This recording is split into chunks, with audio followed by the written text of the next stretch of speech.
Hello, this week on 5 Brilliant Things, we have the wonderful stand-up comedian Josh Pugh, and the show went like this. There's a guy once in Birmingham, I started when he started. It was an outdoor gig. He sent some explosive up inside an inflated condom. Yeah.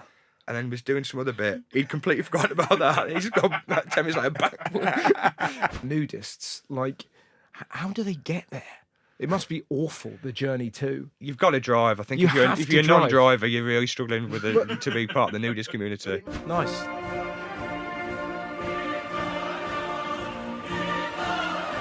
It's incredibly rousing. And what do the lyrics say? The ending's a bit dark. I mean, you didn't do your research there, I Josh. didn't, no. No. But lyrics aside, you know, it's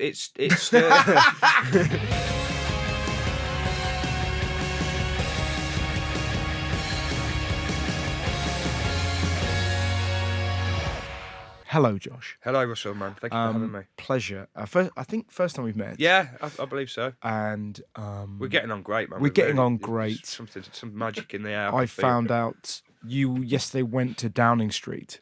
Yeah, I was invited. Yes. Yeah. And what's remarkable about this story is that you have no idea why you were invited to Downing Street. I don't. It was a St George's Day reception drinks, and it was a mixture of celebrities and people that have done great things in the community. And I'm not really either of those things at the moment. Yeah. Did you find yourself gravitating towards people that you felt were like that? So you presumably, like you said, David Seaman's there. You're like, I'll stay away from Seaman. Yeah. If I could, you know, and if you kind of, there you go. This is the first entendre. His life must be exhausting. Like, yeah. Anyways, but did you gravitate towards people that you didn't know or looked like they didn't belong there either? Yeah. I got chatting to a youth worker from Camden. Okay. For about an hour and 15 minutes. We were quite safe in each other's company. Yeah, great. And then that was it. Then I saw the chef Tom Kerridge actually. Yes. And he's very in that environment. He looks very approachable. Yes, he does. You know, he's like a skinhead. Yep. Big guy. Yep. But yeah, it was nice, man. I would never go to that kind of thing. I've been invited to a few things, and I'm always reluctant to go. Whereas that, I thought I've got to see what it's like inside. What is it like? What is it like? And did you steal anything? I didn't steal anything. You have to you have to put your phone in like you can't have your phone on you. Right. Which is a good experience in itself. Just being in a room, feeling awkward, and not having your phone to check. Yeah. And it's bigger than it looks. There's like different levels. I thought it was. Did you manage to have like a sort of proper look around, or were you in one room? You can't wander, no. They're very much funnel you into one. I bet the desire to wander is huge. Yeah, like come dine with me. Yeah. You know, they go through through the cupboards while they're cooking the starter. Imagine that. You would be all over that, wouldn't you? Did you check the toilet? I didn't use the toilet actually, which is unlike me. But even if you didn't need the toilet, surely you go. I've missed it. I can't go. I should go back. You can't really. nip back. Yeah. See the sight of Thatcher's buttocks. They presumably a bit like the King Charles takes his own toilet seat everywhere he goes with him. As in someone carries it. He doesn't like it under his arm. Yeah, he hasn't got it round his neck like he's about to go on a plane. But there must be presumably they take that out every time.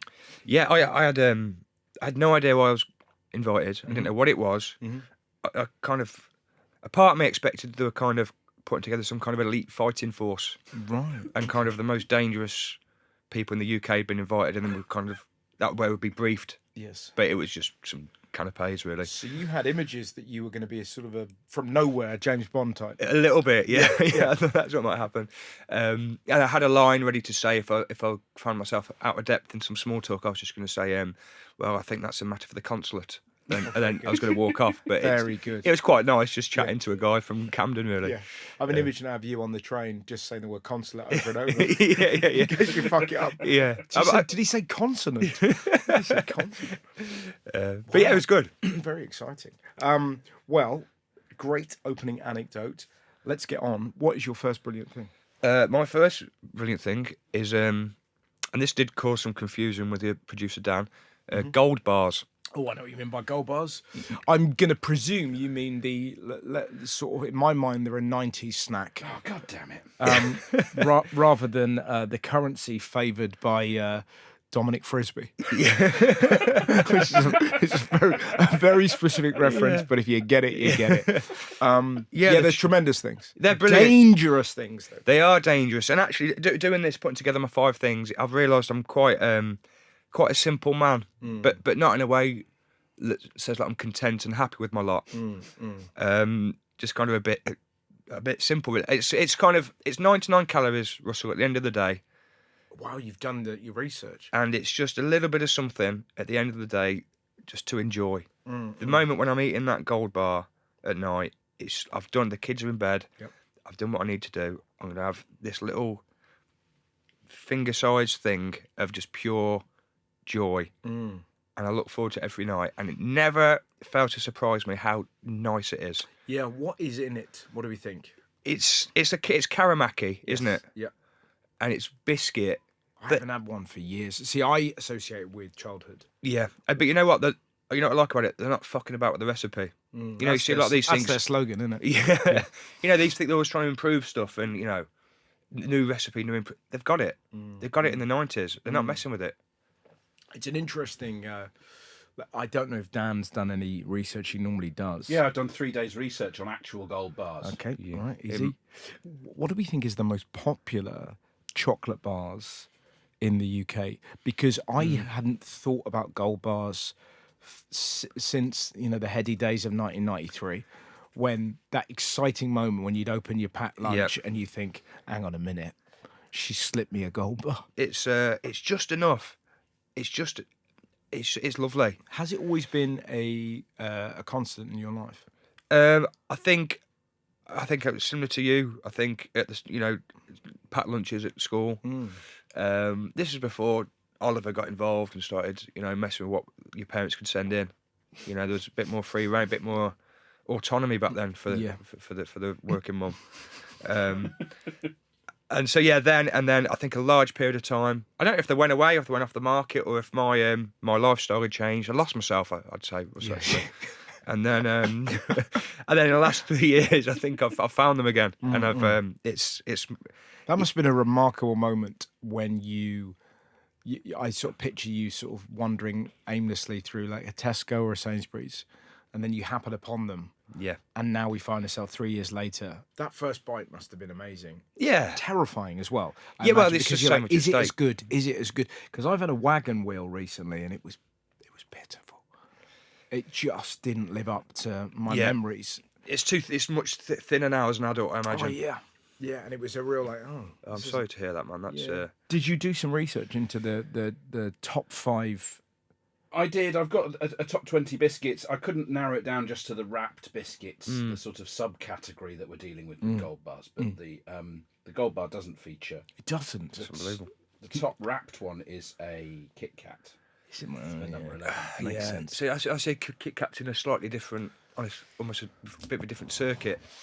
Yes. Do you know what I mean? They're kind of they're more mainstream. I think like the gold bars, your clubs, they're kind of your alternative kind of. Well, I would put the gold bar in with like a chomp bar. That it's very much in that kind of, you like most people, you know, wouldn't go for it, and then every so often you go, oh, I'll have one of those, and it's tremendous. Yeah, absolutely. Have you ever had gold bar? Yeah, I like a gold bar. I just wouldn't put it in the same category as a chomp, and I don't want to create friction this early in the show. But a chomp's got no biscuit in it whatsoever. No, it doesn't have any biscuit. But my point being, it's a little chocolate snack as opposed to a sort of main chocolate bar. Like the size is quite small. That's my point. Yeah, okay. I think you've got penguins, clubs, gold bars. I think that's it. So with Kit Kats in there, blue ribbons. Yep. That's a wrapped chocolatey, biscuity snack. No, I see what you're saying as well. Yeah, McVitie's Classics. Remember those with a little layer of buttercream in the middle? Very good. That I'd throw them in there. Never forget. It's have you got a sweet tooth? I think I have. I've got everything, Russell. I've got all the teeth, really. I love everything. I love. Do you have have you got kids? Yeah. So is this part of your kind of evening wind down, or is it also part of your pre-gig wind up? It's both. It's the end. It's the last thing I'll do. Right, gotcha. So that, you know, if I'm working, I'll have one when I get in. Yep. If I'm at home, they're in bed. I'll have a cup of tea, decaf tea. Yep. You know, that's not good, mate. Decaf tea, gold bar, and we'll watch me and my wife will watch about 30 minutes of TV Yes. before we have to go to sleep, Yes. and that's our window of adult time. But yeah, it's great, man. I love it. Can I ask a supply lines question? Go on. If you're eating gold bars in this industrial Yeah. amount, are you buying in Cash bulk? and carry. If you're not buying in bulk, what are you doing? Well, I think it's just There is a man that runs a gig. yeah. That's when it produces life. Yeah. We get 2 packs per big shop, and that sees us through. Really, cash and carry. I do get your point, but I think when you account for the petrol to get there, And you need to start a B&B to get the card. exactly. So a lot of investment. by the time you're running a small hotel, that any financial gains are probably offset by the outgoings. But And then when people find out you're not actually running that charity and you've been to Downing Street, all of a sudden, Yeah. you're hanging out with Captain Tom's daughter, yeah, absolutely. sharing a cell, Yeah. snapping your gold bar in half. You probably can You get wake away up, from and she's had more than her fair share, and so the circle begins. What's your next brilliant thing? My next brilliant thing is one of my favourite songs, actually, Okay. which is the Italian National Anthem. Right. Quick rendition. Should we have a blast? Oh, Yeah, I'd go love to hear it, yeah. Do you mind if I stand, Dan? Please do. Yeah.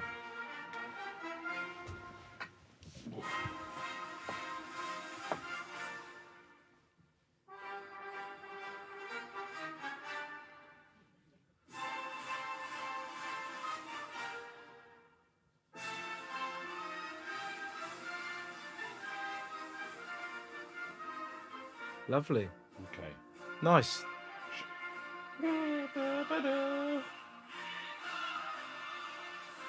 It's nice. It's got- incredibly rousing. It has an air of sort of European fairground about it. It does, yeah. Doesn't it? You It- can imagine it in a piazza. Yeah. Well, I Just, wasn't imagining a piazza. I was imagining like the waltzers, but in Turin. Yeah. Like it's kind of You're seeing Brighton. I like it. It's I absolutely love it. When England are playing Italy in the rugby, the Italian rugby team singing the Italian national anthem. It's just they're in tears. Yes. When you think of our players, not the rugby lads go for it, don't they? But the footballers, they kind of will sing or won't sing. Yeah. And these Italian guys are absolutely. I'd do it honestly. The things I would do for Italy after that is played. You could send me to war. Yes. For Italy. But I would lay my life Yeah. for Italy. When after did that. it first become a thing? I think it was Euros. I think we were playing Italy in the Euros, and You were like, oh, I like that. I was like, this is a bit of something. And by the end of it, you're like, come on, Italy. Yeah. But I think there's a political thing which I should have researched before launching into it. But I think they've only started singing the words quite recently, Dan. I don't know if you've looked into 1946. pretty recent, yeah, pretty topical pick, this one. I mean, Italy's a very young nation, one of the youngest in the world. And so the national anthem comes recently with that unification. It was always little states. Wow. It's I really young. did not know that. Isn't that interesting? And what do the lyrics say? Well, the lyrics are incredibly imbued with meaning. They reference a lot of Italy's vanquished enemies. The ending's a bit dark. I'll give you the English translation of the ending. Yeah. Now the Austrian eagle has lost its feathers. The blood of Italy, the blood of Poland it drinks. Even the Cossack blood, but it burned its heart. So at the end it's going, you evil Austrians, you drank the blood of Italy, Poland and the Cossacks, but now you've got indigestion. Wow. See, yes. I mean, you didn't do your research there. I Josh. didn't. No. But it's What an extraordinary. Who knew that there was such rivalry between the Italians and the Austrians? Well, this is going back a bit. Clearly. Yeah. Wowzers. But lyrics aside, it stirs something within you. You can't deny that. There's a swelling. There's a swelling of brass. There's a swelling of percussion. Do you have any Italian blood in you? Or do you just hate Austrians?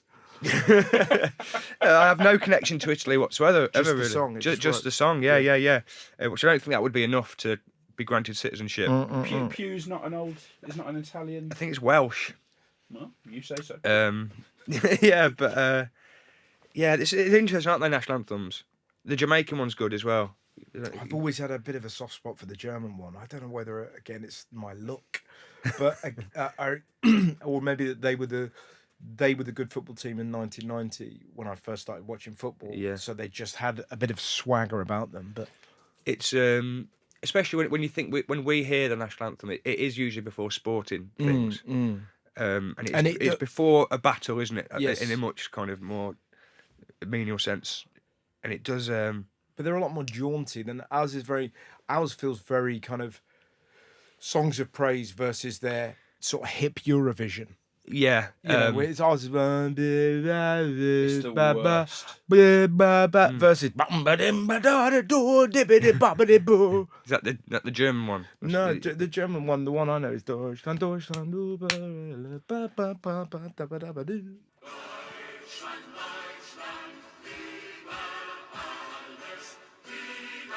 But it's that whatever instrument that is.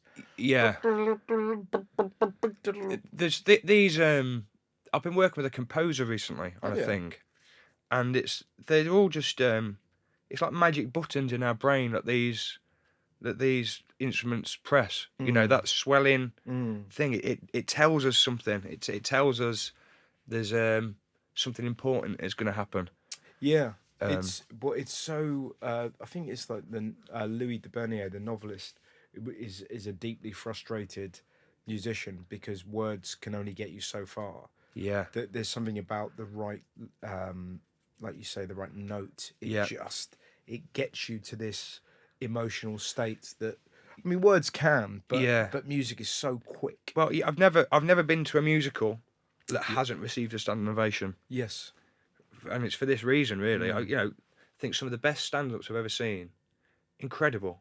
Very rarely will they get a standing ovation, and even if they do, it's because they've engineered it in terms of the rhythm of it and the sound. It's still quite an acoustic, not trick, but an acoustic technique to it's still a swelling of getting you off. Yeah. And whereas musicals, 100% of the time they're getting standing ovations, and I'm just there thinking I would never ever going to experience this on the other side of it. Oh, I don't know. Like I think you are right though.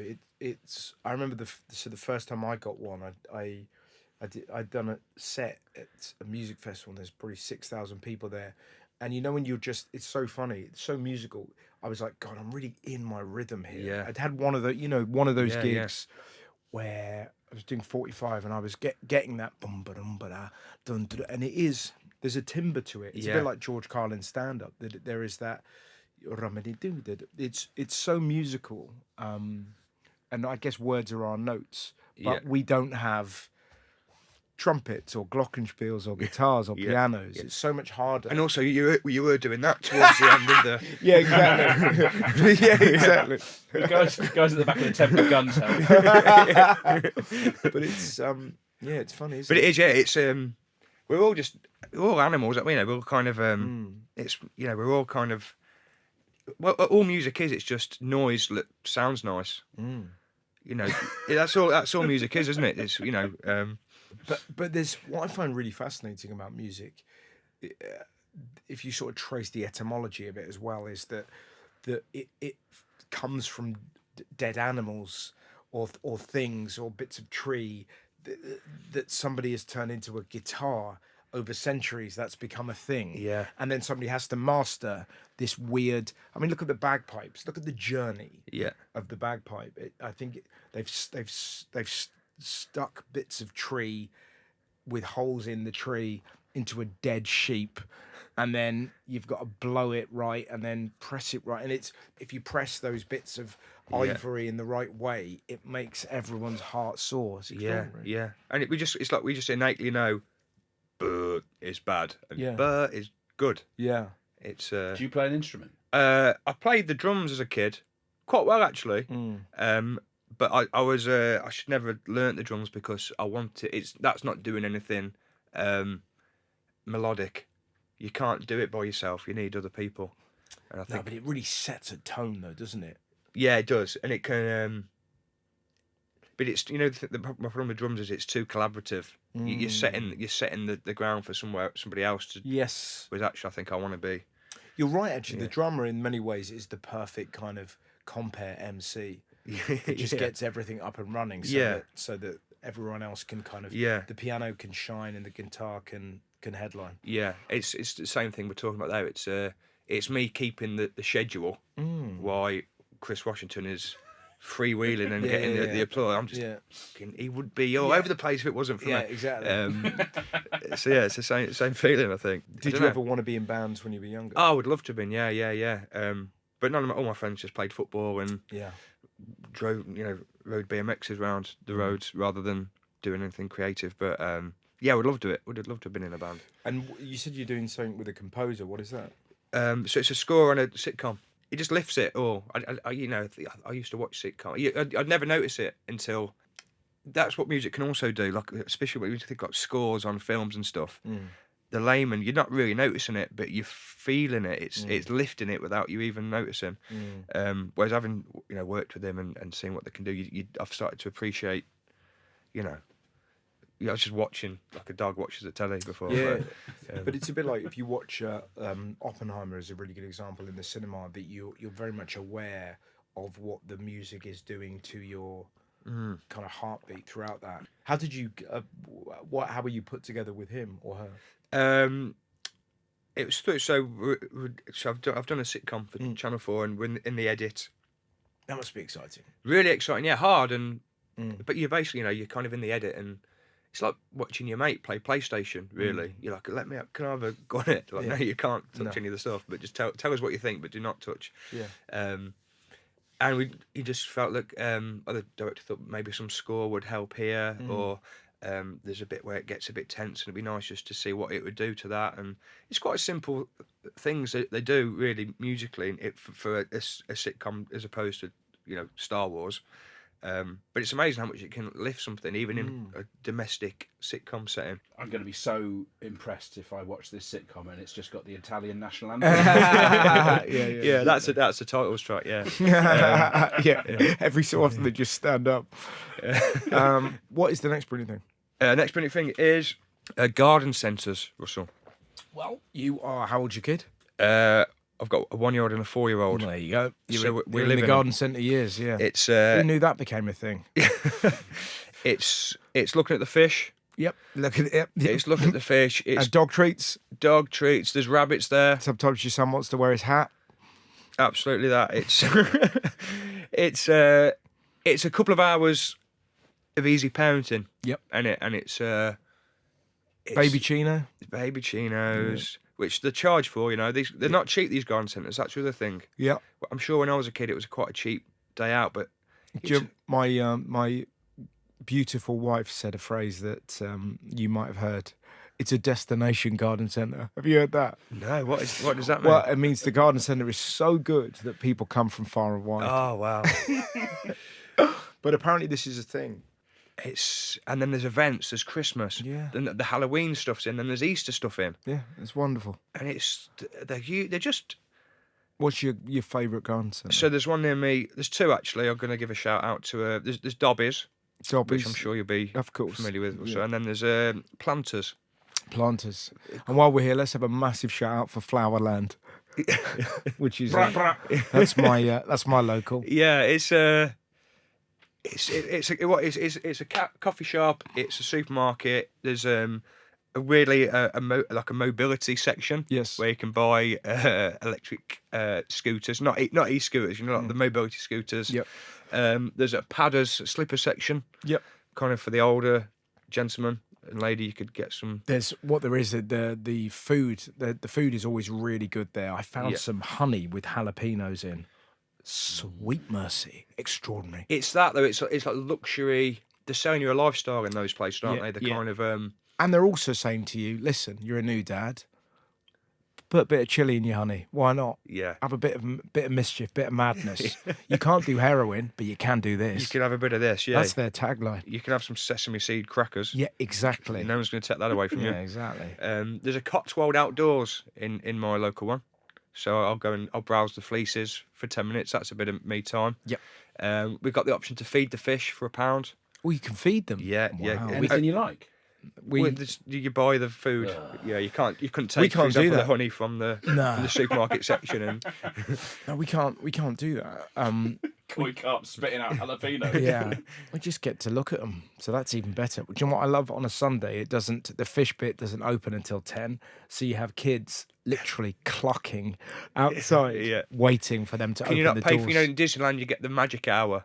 No, If you're staying in the Disney not hotels, at Flowerland. yeah, Not they at don't offer that. Flowerland, they just. Can you stay overnight at Flowerland? Is there an option to? I mean, if you kind of borrowed, certainly. What happens in the magic hour at Disney? I think you're allowed in the parks an hour early. But you're running the risk that you're going to see Mickey having a fag, like you're seeing them before they're kind of. They're not quite ready yet. But they're not quite pumped and waxed, so you just see there's something about seeing like Goofy just go, oh, fucking another day, another.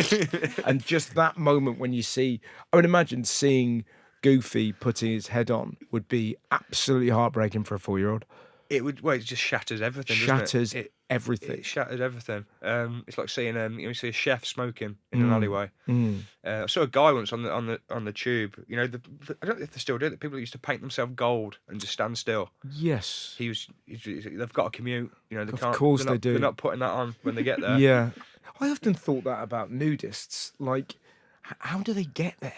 It must be awful, the journey too. You've got to drive. I think You if have you're to a drive. non-driver, you're really struggling to be part of the nudist community. But it must be the post nudist day must be awful when you have to kind of put your clothes on. It must be so depressing. Yeah, 'cause it's a great feeling of getting home, getting your clothes off. Yeah, They but must- this awful bit where you have to put your clothes on to get to the place where you take clothes off, to then put your clothes back on again to get home where you can take them off. Have you been? Yeah. I've no interest. Actually, the closest I got, I was in a sauna in Germany, and they absolutely don't have clothes, and they were furious at me. Really? Well, I had trunks on. They didn't know that was the lay of the land, and a sort of gaggle of grandmas came in completely naked, and I quickly realised that I had to take my trunks off, and I did. You have no choice. I didn't have a choice. It was an odd experience to sort of feel like to essentially be told off for not getting your cock out. Yeah. It was a unique feeling. You're being rude, actually. So. Yeah, it sort of was very odd. Yeah, but Josh, at the risk of upsetting you, you don't strike me as a nudist either. No, I'm not into that. I kind of I don't know. Actually, I went to they have these baths in Japan, yes, and that was nudist. yeah, and I got involved there, but you've got kind of that's all separate. Though Yeah. it's whereas the Germans, you're all in together. and you've also got the thing of you can wash. So you've got a phone, down the street with a phone. You've got a phone to scroll. You can wash. So you've got an activity to distract from just you sat there looking. You must be thinking, don't look at anyone's. Yeah, exactly. Yeah. Exactly. That was the pickle. What were we talking about? Garden Talking about centres. Garden centres. Yeah. But why is it? It's one of those fascinating things. Why is it that I remember when I was little, we'd go to a garden centre and look at the fish, and it was mind blowing. And why is it the same with my son now? Why do 2-year-olds love fish? Discuss. It's But they do. they do. They do. Fish and pigeons. You know what they love as well? The little step, the little fish tank step Yeah.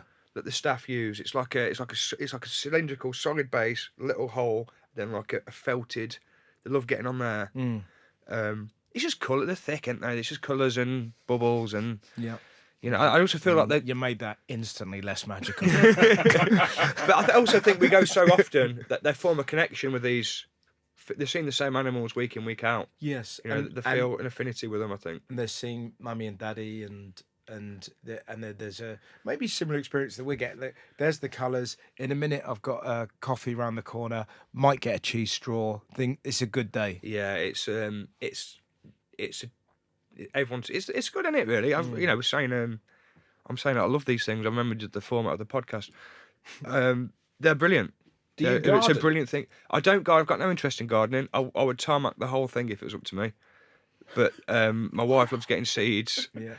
and planting the seeds, and the kids love the seeds. And I do like getting the trolley on the occasion. Do you ever get the trolley? Also, Of like, course, it's like a low trolley, Yeah. quite heavy. Yeah.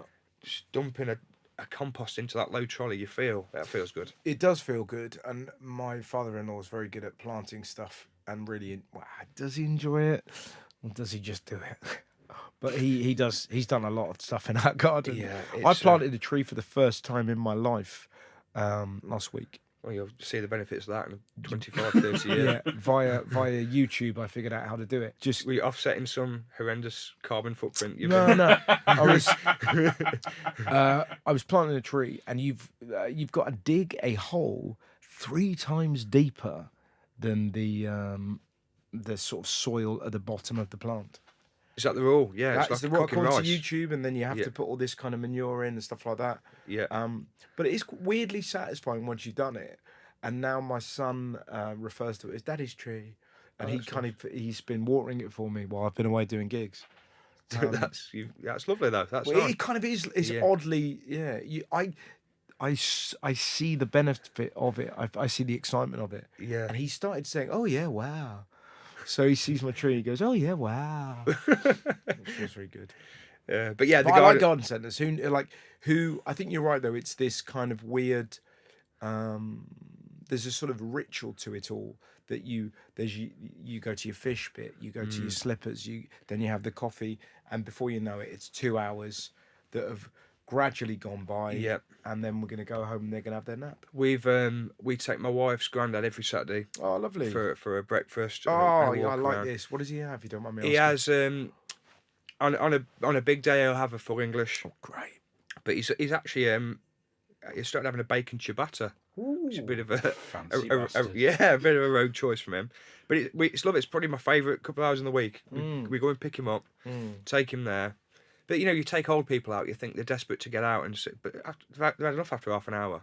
So after he's had his bacon, he's gravitating towards the door. You know. But yeah, it's a real nice. Similar to the Gold Bar, it's a real nice chunk of my week. Don't think about anything else. Just go, get Derek, great guy, and then go and have a breakfast. I love it. Yeah. Very, very calm. Controversially, does the garden centre, the attraction of the garden centre, not just speak to the paucity of entertainment in the countryside? You don't get garden centres in towns because there's loads to do. And no one's going to the garden centre. But in the countryside, you can either go to the garden centre and look at the fish, or you can walk in a field, and that is it. Whoa. You get urban farms in inner cities. Yeah, that's not a garden centre. It's sort of, but it's doing what it's Everyone likes to mess with a pig. it's fulfilling the role that the garden centre fills. Oh, It is. Well, it's that thing Yeah. of, or it's a coffee shop, or it's I think you're onto something, Russell, with this coffee shop. You keep mentioning coffee shops. yeah. And I think there's no, what I actually love about all this stuff, no matter what I'm doing, what I really love is taking a break from that and having a sit down on a coffee. Yeah. That's I think that's the thing we love. Yes. You go a day shopping. What's really great is The coffee. having a break from that thing and sitting down and having a coffee. Well, there's a Swedish word for it, which is fika. Fika. Yeah, and it's the ceremony of the coffee and the cake. Yeah. So I guess the closest we'd have is like 11's, let's say. Yeah. But it's that kind of ring-fenced moment where there's my cake, there's my coffee. This is my 15 minutes to just natter. Ring fence fun. That's me. Yeah. That's what I love. Yeah. It's safe in the ring fence. Yes. You can't go right. It's lovely. Yeah. I love And it. and it's exactly what's happening. Absolutely. Have you always been into control? I mean, I like to know what's happening. Yeah. I like to know what's happening. I like to know. I bet you plan a good stag do. I'm like, I don't love the responsibility of it. I can only do my family. Yes. 4. If it gets beyond 4, I'm like, I need to delegate this now. I love being a passenger as well, but a passenger to somebody that is Organised. yeah. Yes. Um, It must kill you if you're the passenger for someone who's winging it. a little bit, yeah, because I'm also not forthcoming enough to take the reins and do Yes. it. I'll just have to be led to certain death. Yes. If I had an officer that was, I'm like, I know this is wrong, but I'm not gonna. I can't step on his toes. I'm just gonna, send me where you need to send me. But yeah, that is my worst nightmare. Really. I like that phrase as well. It's the ring-fenced fun. Certain places, a bit like going bowling. It's those things. You're bowling, going to Nando's. Yeah. It's these very simple where you know exactly what you're getting from it. Yeah. It's like it's an hour and a half to 2 hours of. I'm more fun and I'm funnier as a person when I was really funny at work and really funny at college and school because the parameters are set for me.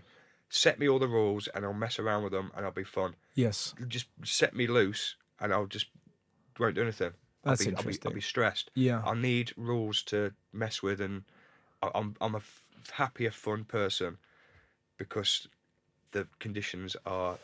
The brief has been given to me. Yes. If that makes any It sense. does, but doesn't. So that's really interesting with stand-up. Yeah. Because I think that there's very little boundaries with stand-up.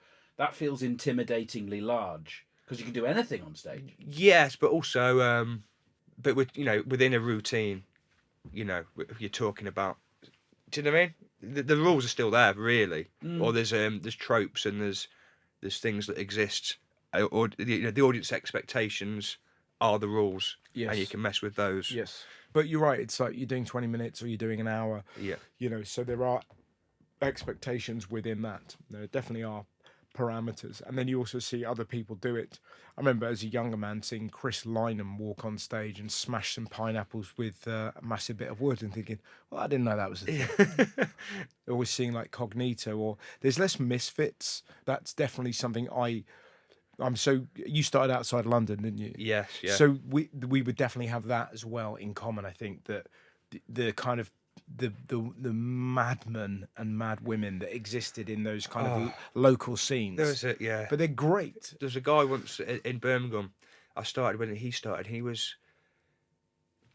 was so far from ever working, Yeah. but it almost worked. Yeah. He did like he had 3 plastic cups with a nail under one of them, and he mixed them all round.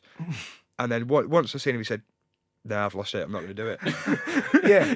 And that was it. I thought, well, that's brilliant, but he couldn't. That wasn't the bit. His bit is to do it. Another time, he sent some explosive. It was an outdoor gig. He sent some explosive up inside a inflated condom. Yeah. And then was doing some other bit. He'd completely forgotten about that. He's got 10 minutes like back. I thought, if you've meant that, but he never meant it enough. Yes. He could never choreograph. He never knew what was. But that's what I mean. It's beautiful. There's something beautiful about that. There was a guy from Birmingham. Did you ever see him? The Terminator. Did you see him? I'm not sure. Oh, bloody hell. I remember seeing him at a gig in front of 20 people. And the Terminator music came on, and his hair was all slicked back, and he had the shades, big leather jacket, and it was that really quite intimidating.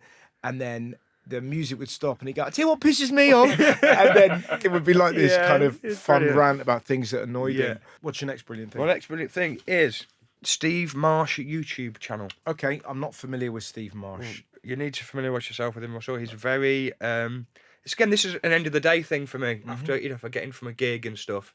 I put on Steve Marsh YouTube. So he's a travel YouTuber, right? But he just kind of gets the ferry from around the Outer Hebrides. I think he lives in Montrose, and he just films himself on his GoPro or his phone. Gets a train to a ferry port. He's a walking passenger. Gets on the ferry. Time lapses the ferry journey. Has a breakfast on the ferry. Gets off the ferry. It's so soothing to my nervous system. I find it lovely. Right. I find it lovely in a world where, everybody is so, a lot of the content we watch is so everyone's so definite in their opinion. The world's like this, and this is why. He's just doing something he really enjoys, and just capturing it. And I find it, even now as I'm talking about it, I find it so calming. And I'm up all night watching it sometimes. Do you watch that on your own? Yeah, I watch it by myself, yeah. So you would literally come in from a show. Yeah. Now, bear in mind, I probably travelled from Bournemouth back to my house. Where's your house? And now, so I live like Coventry and Eton. Yeah. And it's just, I find it so soothing. There's something about just a man doing something nice for himself. I just really, really find it calming. Do you find, like you just describing, that kind of the definite nature and the I'm an expert and this is what I think? Do you find that exhausting? It's like grifting, isn't it? People saying things for clicks and notoriety or for engagement. Whereas this guy, it seems to me, it's just quite pure. It's just a man doing something he likes and capturing it, and it's a nice little soothing part of the internet that I put on, and he's just having a lovely time. And I was thinking about this the other day. Stuff like that. What is interesting about them, where somebody is just doing something that is pure and they adore it, and by proxy you do. That those things are they the place in which the world can unite? Because like a rabid Trump supporter and a rabid lefty could watch him, and it could be a safe space where there is no there's no political overlap. It's just there's a pureness there. Yeah, I find it hard to watch anything really. Do you? Yeah, I find it hard to watch. I'm quite the word would be triggered, isn't it? But I'm quite sensitive to anything, Right. whether it's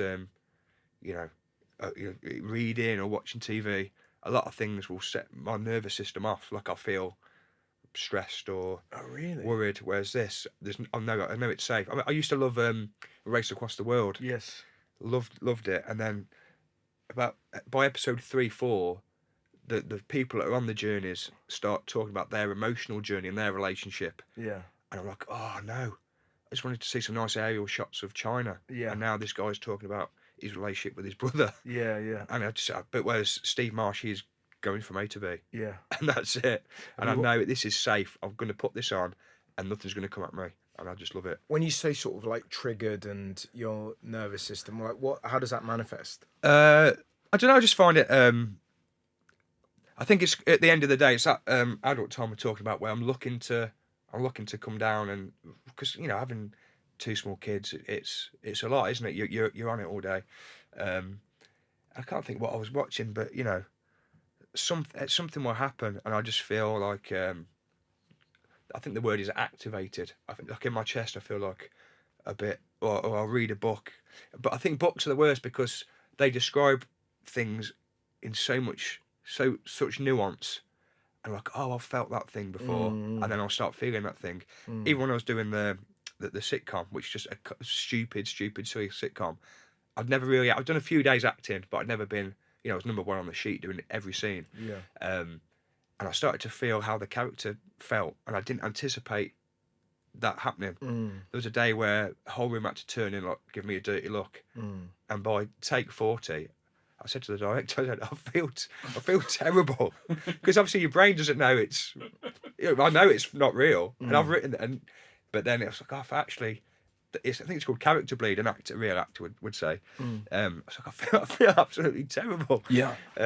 So I think I'm just quite sensitive to that stuff. Kind of sensitive soul really in that regard.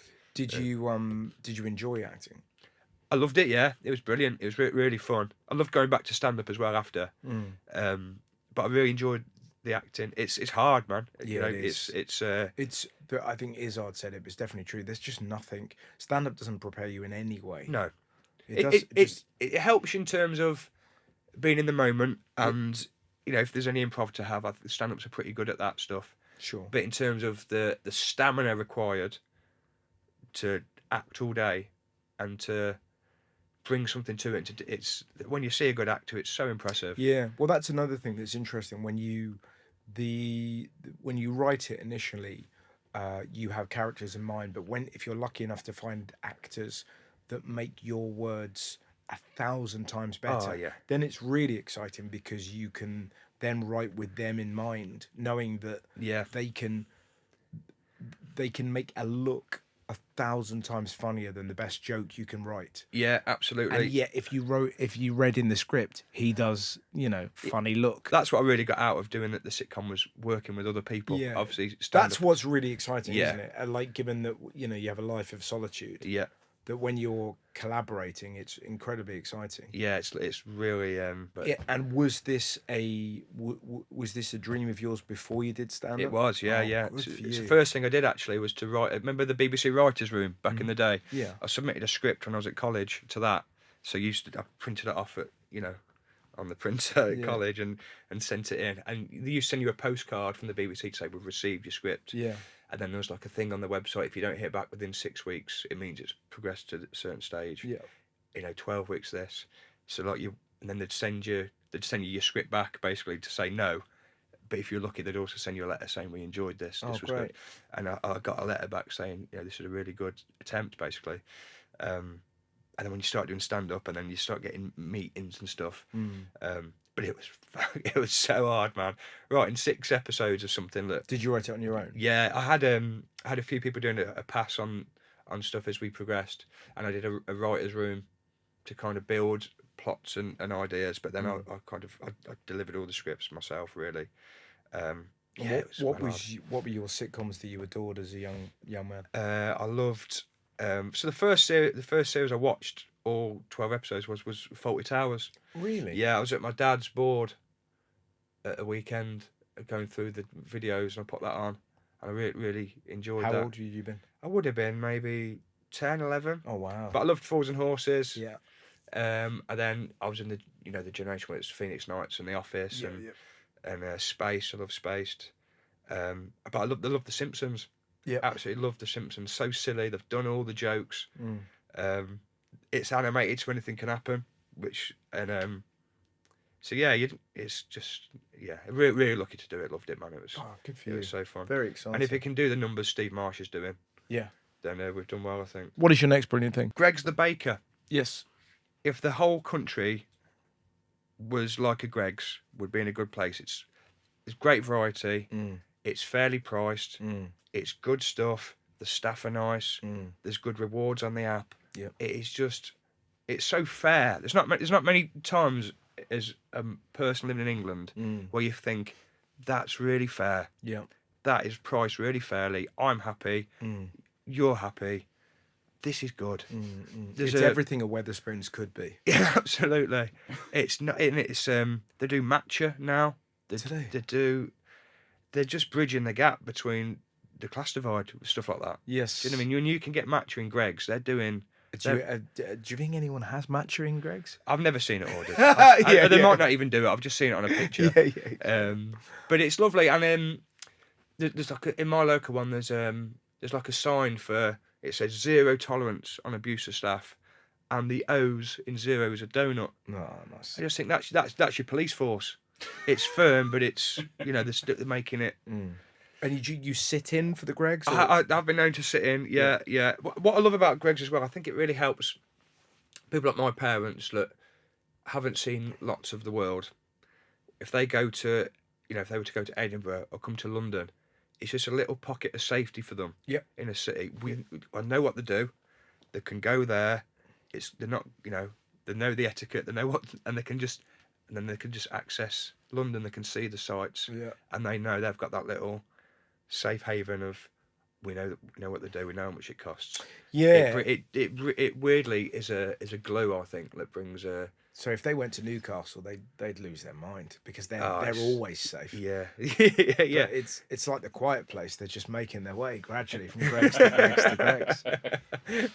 They open late in Newcastle as well. They open up into the evening. Bouncers outside, which is sad. Yeah. You just don't assume that there's going to be a kick-off in a Greg's, but evidently. Yeah, it's a shame really that's needed, but if it keeps the staff safe. Yeah. The staff are nice, man. They don't even need to be. They could swear at me every time I went in there, and it wouldn't put me off. Oh, come on. There's enough redeeming features. I'd be happy with it. How old are you? 36. Have you always had such kind of old man energy? What do you mean, Russell? Well, I mean, because you're kind of. It just the idea of like you're still a young man and yet you're kind of like it feels like you're saluting an institution because they're being fair, like that's how it should be, it's prim and proper. You like I'm interested by that. I don't know really. I think a more polite way of putting it, have you always been a wise head on young shoulders? Well, lovely. So I think that's the way I should have said things like that. You old cunt. It goes a long way though, that kind of stuff. Being there's a thing in Germany, your favourite country. Apparently they don't have ticket inspectors, but everybody still buys a ticket. Yes, and that is a population that's being treated fairly. Yes, they're getting a fair deal. We'll play our part.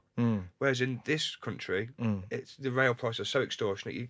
People want a fair dodge, and we're on their side. Yeah, and Greg's, they could charge more. I'm sure. But their model seems to be, we'll just get loads of shops then. Unless they're just exploiting people at all levels, and that keeps the prices low, which... No. Is it okay, Dan? They're okay? Steady growth for 80 years. This is the thing. They've just grown and grown and made good choices. Yeah. This year is the first year they've wobbled. They're talking. Not good. The word is they're talking about peak Greggs. Have we hit peak Greggs?